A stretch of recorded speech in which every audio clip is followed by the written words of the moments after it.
আজ আমরা আবার নবম শ্রেণীর বাংলা ক্লাসে এসেছি। বাংলা কবিতা ভাঙার গান কাজী নজরুল ইসলামের লেখা এই নিয়ে আলোচনা করব আজকে। আমাদের আজকের আলোচ্য বিষয় বাংলা কবিতা কবি কাজী নজরুল ইসলামের লেখা ভাঙার গান। কবিতাটি আলোচনা করার শুরুতেই আমরা কবি সম্পর্কে দু চার কথা একটু জেনে নেব। কবির জন্ম 24শে মে 1899 খ্রিস্টাব্দ। জন্মস্থান বর্ধমান জেলার চুরুলিয়া গ্রাম। পিতা কাজী ফকির আহমেদ, মাতা জাহেদা খাতুন।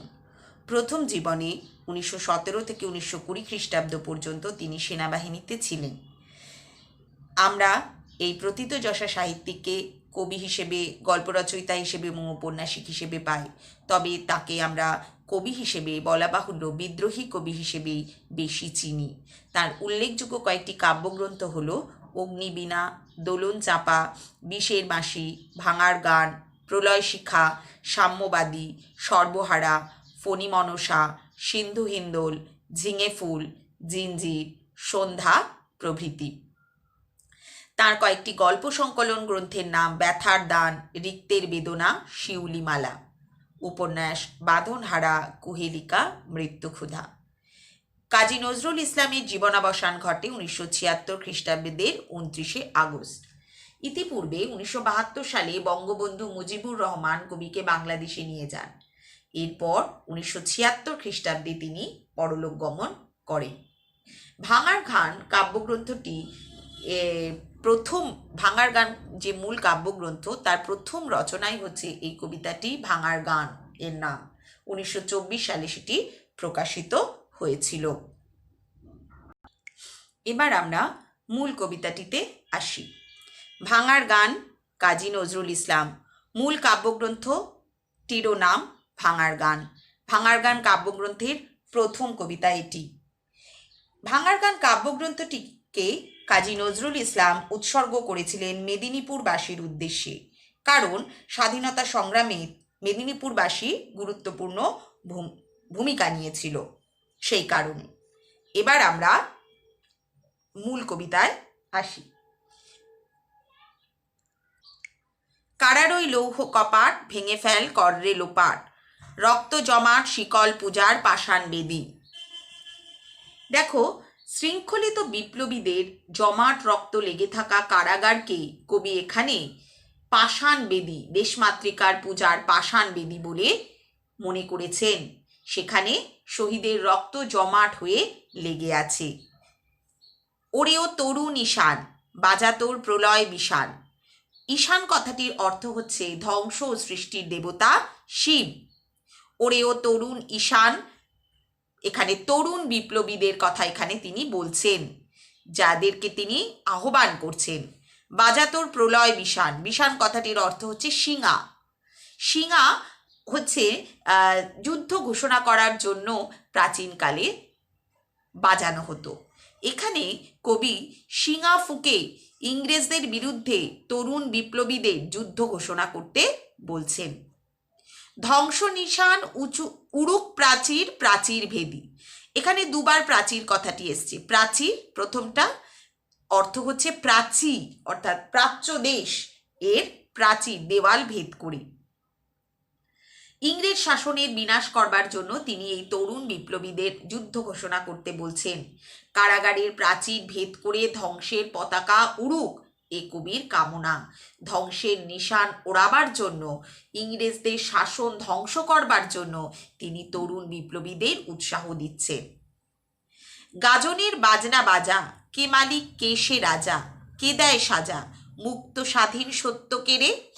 গাজন হচ্ছে বাংলার একটি নিজস্ব লোকায়ত উৎসব। চৈত্র মাসে শিবের উৎসব উপলক্ষে অনুষ্ঠিত চড়ক পূজার অংশ বিশেষ হচ্ছে গাজন। তাই গাজন হচ্ছে একটি গান, গানের একটি ধারা, লোকসঙ্গীতের একটি ধারা, লোক উৎসবের একটি ধারাও আমরা বলতে পারি। হ্যাঁ, সেই গাজনের বাজনা বাজাতে বলছেন। এখানে তিনি রুদ্রমূর্তির শিবকে তিনি কামনা করছেন, আবার গাজনের বাজনা বাজাতে বলছেন। কে মালিক কে রাজা, এখানে পরাধীন ভারতবর্ষে ইংরেজরা মালিক হয়ে রয়েছেন, তারা প্রভু হয়ে বসে রয়েছেন, তাই এদের কথাই তিনি বলতে চাইছেন যে গাজনের বাজনা বাজা, কারণ কে এখানে, কে মালিক, কে রাজা, কে সাজা দেয় মুক্ত স্বাধীন সত্য কেড়ে? বলছেন যে সত্য যা চিরন্তন তা কিন্তু কখনো পরাধীন হতে পারে না, আর মানুষ চিরকালই কিন্তু সহজাত ভাবে স্বাধীন। তাকে যারা পরাধীন করে রেখেছে তারাই অসত্যকে পূজা করছে। আবার তিনি বলছেন, হা হা হা পায় যে হাসি, ভগবান পড়বে ফাঁসি, সর্বনাশী শিখায় এহীন তথ্য কেড়ে। তিনি যেন একটা বিদ্রূপের ভঙ্গিতে এখানে তিনি বলছেন যে তার হাসি পায়। কবির তিনি বলছেন যে ইংরেজরা ভগবান হিসেবে ফাঁসি দিতে চাইছে যারা সত্য কথা বলছে, নিজেদের স্বার্থের কথা বলছে, নিজেদের অধিকারের কথা বলছে। এ কথা শুনলে ভগবান এরকম অবিচার করতে পারেন না, কিন্তু ইংরেজরা যারা নিজেদেরকে ভগবান বলে স্বীকার করেছেন তাদের এহেন আচরণ দেখে কবির হাসি পাচ্ছে।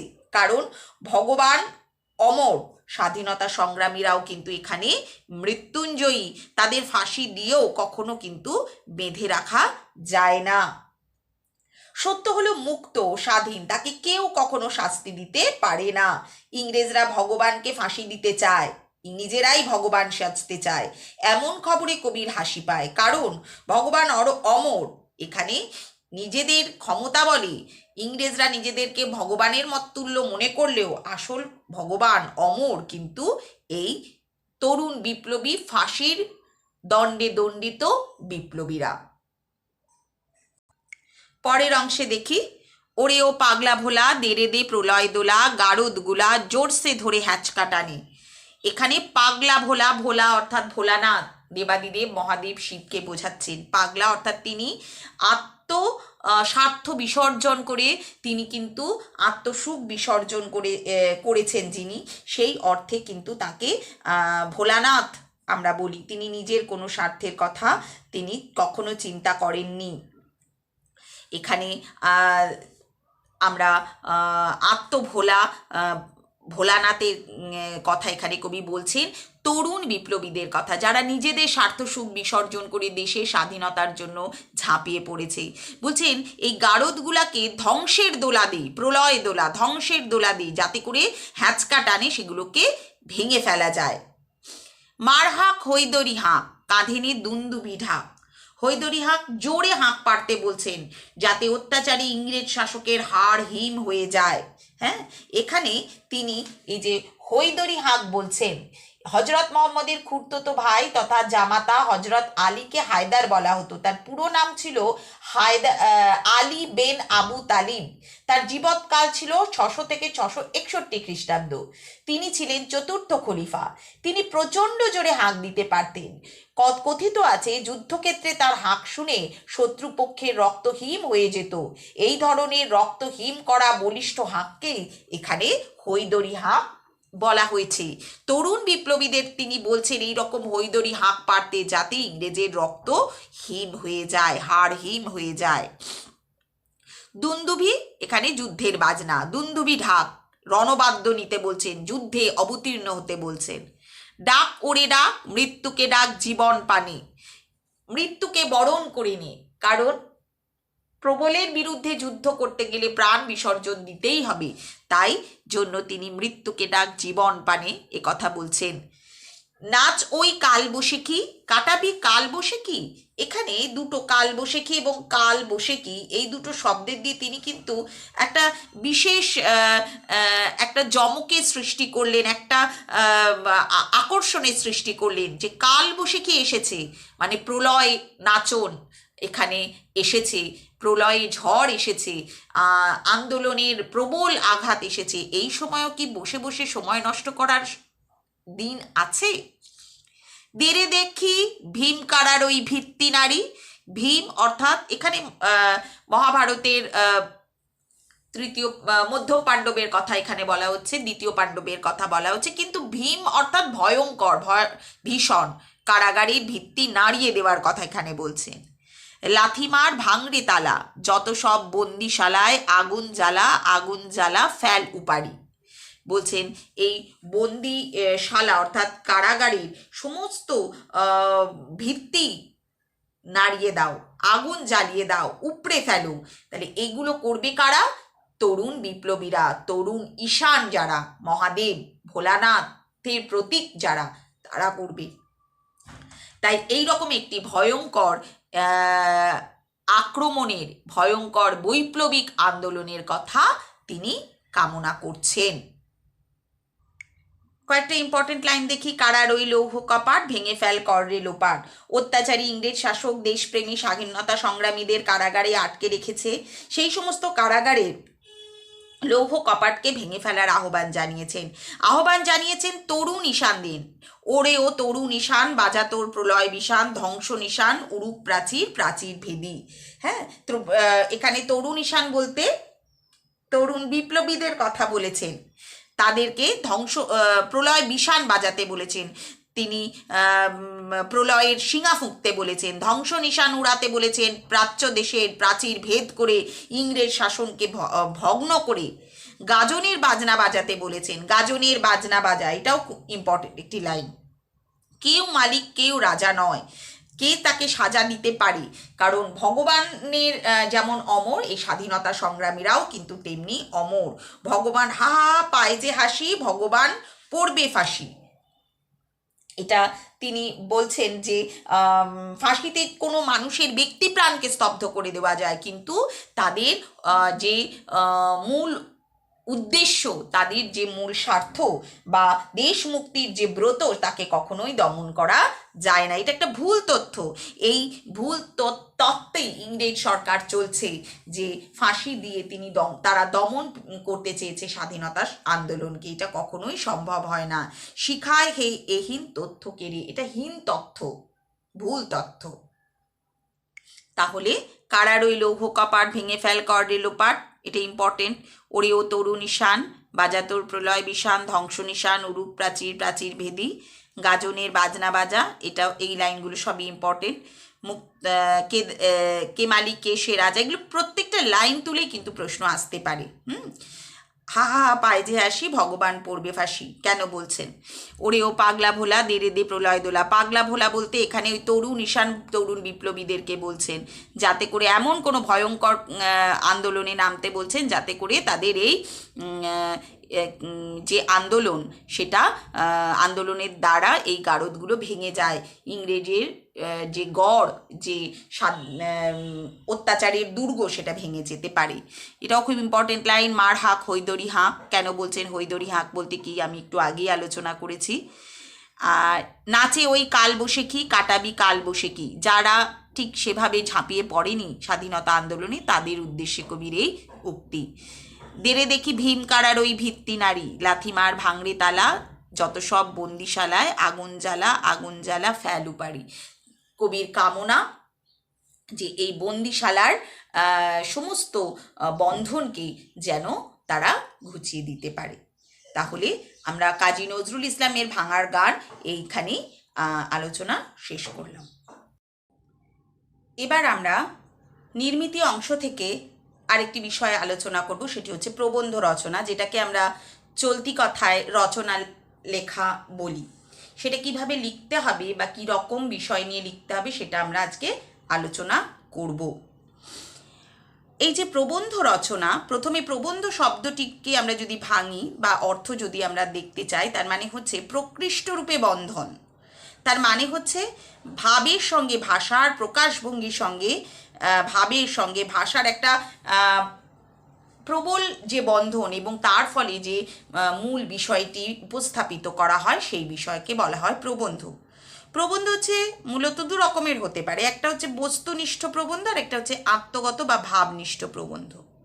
বস্তুনিষ্ঠ প্রবন্ধ সাধারণত যুক্তি, তথ্য ইত্যাদি অবলম্বন করে লেখা হয়, আর আত্মগত প্রবন্ধ লেখা হয় লেখকের নিজস্ব ভাবনা ও চেতনার উপর নির্ভর করে।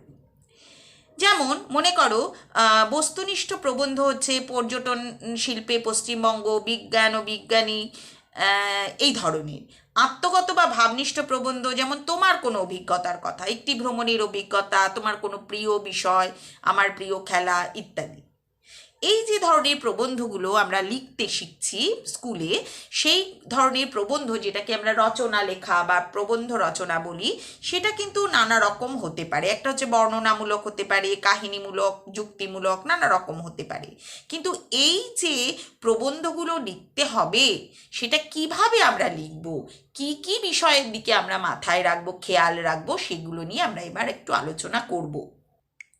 প্রথমেই আমাদের মনে রাখতে হবে যে আমরা যে বিষয়টির উপর প্রবন্ধ আমাদের লিখতে হবে, সেটি সম্পর্কে আমাদের একটা স্পষ্ট ধারণা যেন থাকে, একটা স্পষ্ট ধারণা আমাদের দিতে হবে। এবার লেখার বিষয়, লিখবার সময় আমাদের মুখস্থ করা অনেক কিছু বিষয় থাকতে পারে, কিন্তু সেটা আমাদের হয়তো মনে নেই, তার ফলে ভাষা বিকৃত হয়ে যেতে পারে, বাক্য গঠন সঠিক নাও হতে পারে।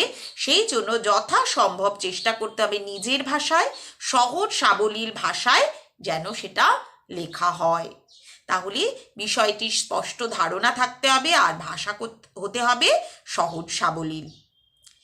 আমরা মূলত তিনটি ভাগে প্রবন্ধ, এই তিনটি অংশ আমরা চাই, বা এটা বলা হয় লেখার কথা, তবে তুমি তিনটির অধিক বিষয়ও করতে পারো, যেমন ভূমিকা, মূল বিষয়, উপসংহার। এবার এই মূল বিষয়কে প্রসঙ্গ অনুযায়ী তুমি ভাগ করতে পারো। তাহলে এই পয়েন্টগুলো কিন্তু, এই অংশগুলো কিন্তু দিতে হবে। কখনো কখনো কোনো কোনো জায়গায় রচনা সংকেত দেওয়া থাকে, কিন্তু তোমাদের মাধ্যমিকের যে সিলেবাস রয়েছে সেখানে কিন্তু রচনা সংকেত দেওয়া থাকে না। তোমাদের নিজের মতো করে সেই রচনা সংকেত নিজেকে ঠিক করে তবে সেই অনুযায়ী ভাগ করে রচনাটি বা প্রবন্ধটি লিখতে হয়। তাহলে ভূমিকা, মূল বিষয়, উপসংহার, এই তিনটে অংশ তো থাকবেই, কিন্তু এই মূল বিষয়টিকে তুমি নিজের মতো করে ভাগ করে নিতে পারো। এবার আমি বলি, যেটা একটু আগে বললাম আমরা বস্তুনিষ্ঠ প্রবন্ধ, সেক্ষেত্রে আমাদের কি করতে হবে না, উপযুক্ত তথ্য বা তত্ত্বের উপস্থাপন কৌশল, পরিমিতিবোধ, যুক্তিনিষ্ঠতা, চিন্তাভাবনার স্বচ্ছতা থাকতে হবে। তার মানে যেই যুক্তিনিষ্ঠ যে প্রবন্ধগুলো, সেখানে আমাদেরকে উপযুক্ত তথ্য আমাদের সরবরাহ করতে হবে আমার বক্তব্যের সমর্থনে। এবার যদি সেটা আত্মগত, মানে নিজের ব্যক্তিগত অভিজ্ঞতা নির্ভর যদি কোনো প্রবন্ধ লিখতে হয়, তাহলে সেক্ষেত্রে অভিজ্ঞতা নির্ভর লেখাটিতে করতে হবে, নিজের অভিজ্ঞতা নির্ভর হতে হবে।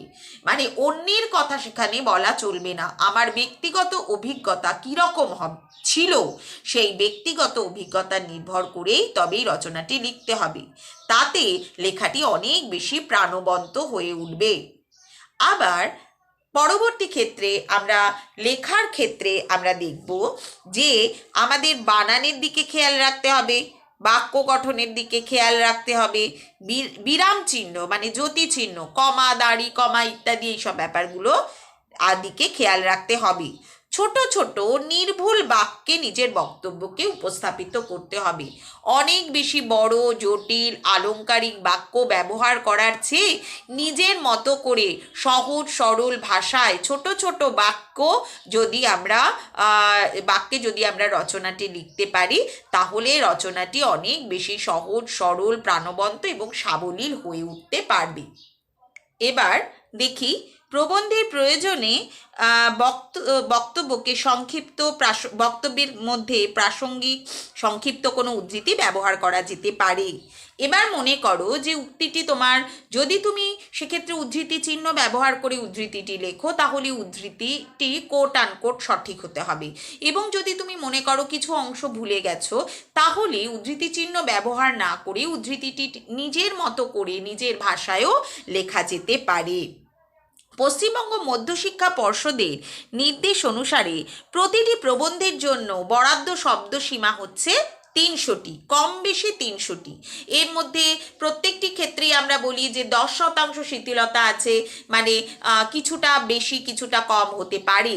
কিন্তু এক্ষেত্রে একটা সতর্কীকরণ আমাদের তরফ থেকে দেওয়ার, সেটা হচ্ছে এই 300 শব্দের থেকে অনেক বেশি অথবা এই 300 শব্দ থেকে অনেক কম এরকম প্রবন্ধ রচনা না করাই ভালো। এবার আমরা প্রবন্ধ রচনা কয়েকটা বিষয় নিয়ে আলোচনা করব। সেটা মনে করো যে কোনো বিষয় নিয়েই হতে পারে, তবে আমরা তোমাদের বইতে যে ধরনের প্রবন্ধের আলোচনা রয়েছে সেগুলো নিয়েই একটু আলোচনা করি। এগুলোই মূলত আসে। প্রথম হচ্ছে পরিবেশ বিষয়ক। তার মধ্যে হতে পারে পরিবেশ দূষণ প্রতিরোধে ছাত্র সমাজের ভূমিকা, বিশ্ব পরিবেশ ভাবনা, এটাও হতে পারে যে পরিবেশ সংক্রান্ত যে ধরনের রচনার মধ্যে বিশ্ব পরিবেশ ভাবনা, বন ও বন্যপ্রাণী সংরক্ষণ, এটাও খুব ইম্পর্ট্যান্ট একটা রচনা এবং খুব সাধারণ একটা রচনা, যেটা সাধারণত আমরা পরিবেশ বিষয়ক রচনাগুলির মধ্যে আমরা দেখি। আর বিজ্ঞান ও বৈজ্ঞানিক বিষয়ক রচনাগুলির মধ্যে হচ্ছে বিজ্ঞান গবেষণা ও বাঙালি বিজ্ঞানী, দৈনন্দিন জীবনে বিজ্ঞান, বিজ্ঞান আশীর্বাদ না অভিশাপ, এরকম বহু বিষয়ে বিজ্ঞান ভিত্তিক রচনা তোমাদের আসে। আধুনিক জীবন ও বিজ্ঞান বা বিজ্ঞান ও আধুনিক জীবন, এটাও। আধুনিক জীবনে বিজ্ঞান বনাম কুসংস্কার বা শুধু বিজ্ঞান বনাম কুসংস্কার। এবার আসি ভাষা সাহিত্য সংস্কৃতি নানা বিষয় নিয়ে রচনা, বাংলার উৎসব ও সংস্কৃতি বা শুধু বাংলার উৎসব, অমর একুশে বা ভাষা শহীদ দিবস বা মাতৃভাষা আন্তর্জাতিক মাতৃভাষা দিবস, সাম্প্রতিক ঘটনাবলী নিয়েও রচনা থাকে। 2017 বিশ্বকাপ, ভারতীয় মহিলা ক্রিকেট দলের সাফল্য, এরকম এটা যদিও অতি সাম্প্রতিক বলতে একটু কি কয়েক বছর আগে অতি সাম্প্রতিক কিছু হতে পারে। সেটা ধরো আমপান ঝড়ের কথা প্রসঙ্গ হতে পারে, এখন যেরকম আমাদের কোভিড-19 ভাইরাসের প্রসঙ্গে কোনো রচনা হতে পারে, লকডাউনে মানব জীবন, এরকম ধরনের হতে পারে। সেভ ড্রাইভ, সেভ লাইফ, সময়ের উচ্চারণ, এ ধরনের রচনা। বিনোদন বা খেলাধুলা বিষয়ক রচনার মধ্যে খেলাধুলার বিদ্যালয় জীবনে খেলাধুলার প্রয়োজনীয়তা বা বিদ্যালয়ে না বলে শুধু খেলাধুলার প্রয়োজনীয়তাও হতে পারে। আমার প্রিয় খেলা, সেটাও হতে পারে। ভ্রমণ বিষয়ক হতে পারে একটি ভ্রমণের অভিজ্ঞতা, তোমার কোনো জায়গায় ভ্রমণের অভিজ্ঞতার কথা চাওয়া হতে পারে। দেশ ভ্রমণ শিক্ষার অপরিহার্য অঙ্গ, এটা হতে পারে। পর্যটন শিল্পে পশ্চিমবঙ্গ, সেরকম হতে পারে। আবার কিছু হয় ব্যক্তিগত রচনা, যেটা ব্যক্তিগত অভিজ্ঞতা নির্ভর। তোমার প্রিয় খেলোয়াড়, তোমার প্রিয় সাহিত্যিক, তোমার প্রিয় গ্রন্থ বা তোমার পাঠ্য বিষয়ের অন্তর্গত সবচেয়ে কোন গল্পটি বা কবিতাটি তোমার ভালো লাগে, মানে তোমার ব্যক্তিগত একটি ঝড়ের অভিজ্ঞতা, একটি গ্রীষ্মের দুপুর, একটি শীতের সকালের অভিজ্ঞতা, এই ধরনের রচনাও কিন্তু আমাদের তৈরি করতে হবে। প্রবন্ধ রচনার কোনো সিলেবাস নেই, তোমাদের বিষয় অনুযায়ী তোমাদের করতে হবে। আবার ছাত্র সমাজের উপরও কিন্তু আমাদের রচনা আসে, যেমন সময়ানুবর্তিতা, নিয়মানুবর্তিতা বা শৃঙ্খলা, জাতীয়তাবোধ সম্প্রসারণে ছাত্র সমাজ, নিরক্ষরতা দূরীকরণে ছাত্র সমাজ, বা দুর্গতদের পাশে ছাত্র সমাজ, এই রকম। এবার ধরো তোমাদের দুটো কি তিনটে কি চারটে অপশান দেওয়া হলো, তার মধ্যে থেকে তোমাদের যে কোনো একরকম বেছে করতে হবে। তো তোমরা পছন্দে নির্বাচনের সুযোগ তোমরা পাবে অনেকগুলো। ধরো তোমাদের অন্তত 3 থেকে 4টি অপশান তোমাদের দেওয়া হয়, সেক্ষেত্রে তোমরা তার মধ্যে থেকে লিখবে। এবার তোমরা তোমাদের পছন্দ মতো বিষয়ের ওপর রচনা, এবং যেটা মনে করো গত বছর মাধ্যমিকের প্রশ্নপত্র দেখলে তোমরা একটা আন্দাজ করতে পারবে কি ধরনের প্রশ্ন আসে, তো সেই বিষয়গুলো অনুযায়ী তোমাদের প্রবন্ধ লিখতে হবে। প্রবন্ধ লেখার শব্দসীমাটার কথাটা মাথায় রাখতে হবে, 300টি, এবং সহজ সরল ভাষা হতে হবে। প্রাসঙ্গিক উদ্ধৃতি ব্যবহার করতেও পারো, নাও করতে পারো, যদি মনে থাকে তবে করবে। আর ওই ভাগ করে তোমাদের লিখতে হবে ভূমিকা, মূল বিষয় এবং উপসংহার। মূল বিষয়টিকে তোমরা নিজেদের মতো ভাগ করে নিতে পারো। এই বিষয়গুলো তোমাদের একটু খেয়াল রাখতে হবে। তাহলে আজকে 9ম শ্রেণীর বাংলা ক্লাসে আমরা কাজী নজরুল ইসলামের ভাঙার গান প্রথমে আলোচনা করেছি, এবং তারপর আমরা ব্যাকরণের নির্মিতি অংশ থেকে আমরা প্রবন্ধ রচনা এটা আলোচনা করলাম। প্রবন্ধ রচনা তোমাদের করতেই হবে। আরেকটি যে ভাগ তোমাদের আসে সেটা 5 নম্বর, প্রবন্ধ রচনা আসে 10 নম্বরের। তোমাদের ভাব সম্প্রসারণ, ভাবার্থ, সারাংশ লিখন, গল্প লিখনের মধ্যে থেকে যে কোনো একটি লিখতে হয়, সেটা তোমাদের আসে 5 নম্বরের। কিন্তু প্রবন্ধ তোমাদের অবশ্যই লিখতে হবে, এটা কম্পালসারি, সেটা তোমাদের 10 নম্বরের মতো আসে। তাহলে আজকে আমরা বাংলা ক্লাসের আলোচনা এখানেই শেষ করলাম।